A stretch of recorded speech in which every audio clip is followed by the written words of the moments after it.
Hi friends, I am Dr. Pratap Singh Rathod. I have done the MD in Forensic Medicine. In today's video, we'll continue with therapeutic poisons. In that first, we'll discuss about nitrates and nitrites. So coming to nitrates and nitrites, there are different types. Inorganic nitrates include sodium nitrate, potassium nitrate, bismuth, subnitrate, silver nitrate, etc. Organic includes nitroglycerin, isosorbide, dinitrate, ethyl nitrate, mannitol hexanitrate. Inorganic nitrites includes amyl nitrate, isobutyl nitrate, sodium nitrite. Organic nitrates includes bismuth subnitrate, which is contaminated in well water, which converted into nitrites and cause poisoning. Then nitrates in contaminated water in the presence of Bacillus subtilis spores, which is drinked in milk powder, can also transform into nitrites. So these are the groups which are can be converted nitrates and nitrates. Sodium nitrate causes relaxation of smooth muscles, especially of small blood vessels, and in toxic doses can convert hemoglobin to methemoglobin by extracting iron from ferrous state, that is Fe2 plus to Fe3 plus, that is the ferric state. In this state, the oxygen carrying capacity of the iron is lost, and the iron which is accumulated in the blood itself. So in the blood, oxygen gets accumulated and it is not utilized by the cells.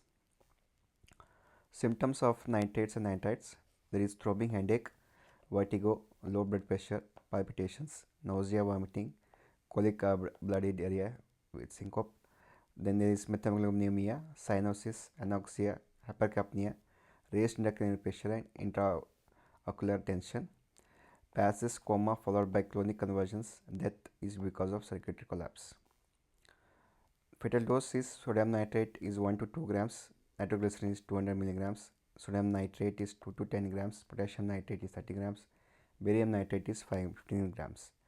Fetal period is few hours to few days. Circumstance: amyl nitrate and isobutyl nitrates are inhaled for getting high. So usually they are form of solvent abuse drug where they use to inhaled to get high.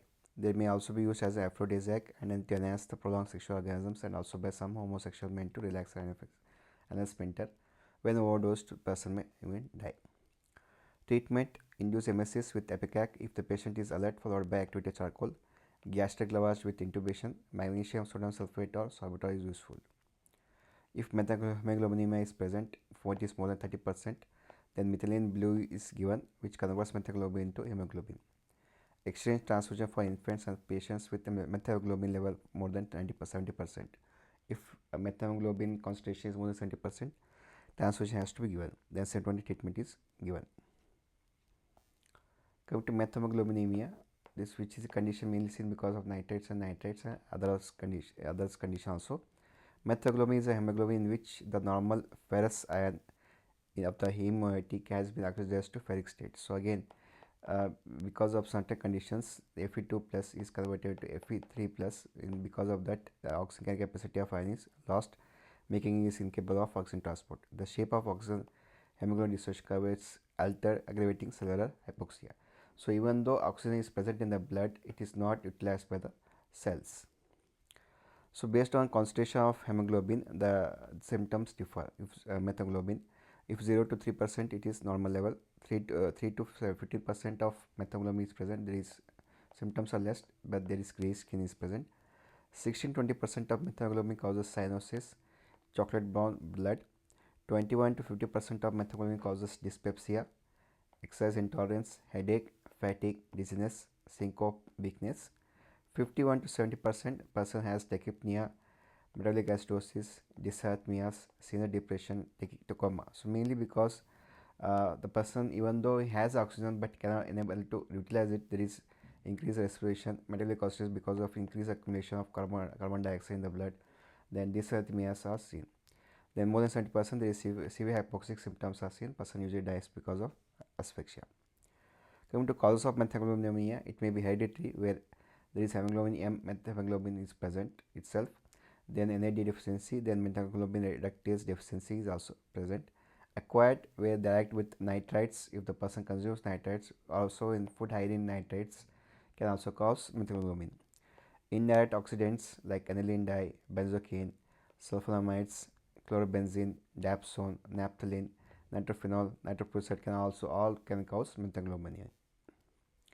Treatment: high flow oxygen is given, activated charcoal is provided, methylene blue is given 2 mg per kg as 1% solution slowly over few minutes to convert methylglobin into hemoglobin. So mainly it converts again the ferrous state, ferric state to ferrous state, which is helpful for oxygen transportation. Next group of therapeutic poisons is NSAIDs. NSAIDs are non-steroidal anti-inflammatory drugs. They are again classified into piozonolones, propenic acid, phenamic acid, tetracyclic acetic acid, aryl acetic acetic acid, oxycam, sulfonamides. These of the groups are most of the these inhibit the prostaglandin synthesis. Because of that, they can decrease the inflammatory reaction. Mainly, they can cause symptoms includes GIT causes nausea, vomiting, epigastric pain, peptic ulcerations. CNS it causes drowsiness, lethargy, confusion, and vertigo. CVS it causes hypertension, aplastic anemia. Respiratory system can cause cyanosis, renal system acute tubular necrosis, acute intestinal nephritis, hepatitis, and hepatic necrosis can also be seen. 10 to 20 gram of NSAIDs are fatal. Treatment: gastric to remove the poisons. Activated charcoal is also helpful. Heme perfusion to mainly remove the absorbed poison from the blood, and symptomatic treatment is provided. There is no specific antidote is present. Only symptomatic treatment is provided. Next group of therapeutic drugs are the antihistamines, which may become poisonous. Commonly preparation includes antazolines, diphenhydramine, allopurinol hydrochloride, cimetidine, ranitidine. So these are few commonly promethazines, chlorpheniramine, which are again prescribed for running nose. These are all used as antihistamines drugs, which in overdosage can cause death.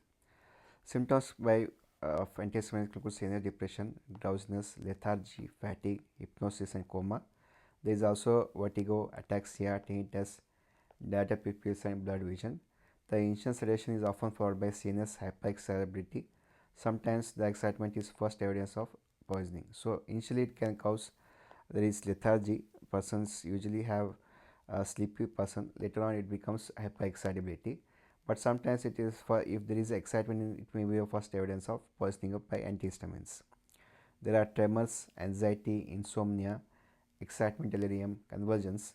Anticholinergic features include like mydriasis, hypothermia, and flushing also seen. In GIT, it causes dry mouth, anorexia, nausea, vomiting, abdominal pain, constipation, or diarrhea. There may be loss of balance, hallucinations, tachycardia, retention of urine, and skin rashes. Central nervous depression and death usually from respiratory failure or cardiovascular is present. 25 to 50 mg per kg is fatal antihistamines. 1 gram if taken as a whole is a fatal. Treatment: stomach wash to remove any unabsorbed poisons. Activated charcoal is also helpful to remove the poisons. Diazepam is given. Physostigmine 0.5 to 2 mg IV every hour until reversal of symptoms occurs. Then symptomatic treatment is provided. Postmortem appearance: signs of asphyxia are found. Other than that, no specific changes are seen. Circumstantial poisoning: poisoning is usually accidental and sometimes it may be suicidal in nature. Though it is very rare, accidentally it may be there, but suicidal can also be present. These are my references. Thank you.